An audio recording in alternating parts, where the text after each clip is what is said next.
الدولاب اللي بيفتح لوحده. حكاية حقيقية حصلت في الإسماعيلية. خالد ووفاء نقلوا في شقة جديدة مع ابنهم سعد اللي عنده 2 سنين. ومع أول ليلة ليهم في الشقة وفي نص الليل سمعوا صراخ سعد ابنهم وجريوا على اوضته. الولد في حالة من الفزع ومش عاوز يهدى. وفاء لاحظت إن الولد بيصرخ وبيبص على الدولاب، والغريب إن الدولاب كان مفتوح. عدت الأيام وتكرر الموضوع. سعد طول اليوم طبيعي وبالليل بيصرخ وباصص على الدولاب المفتوح لوحده. لفوا على شيوخ وبعدهم الدكاترة ومفيش حل.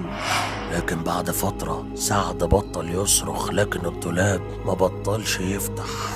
كبر سعد وبدأ يتكلم، وهنا أمه سألته ليه كان بيصرخ ويبص على الدولاب. سعد قال لها الدولاب بيخرج منه ست عجوزة شكلها وحش، ولكن مع الأيام اتعود على وجودها وشكلها وبقوا صحاب، وغالبا واقفة جنبك دلوقتي.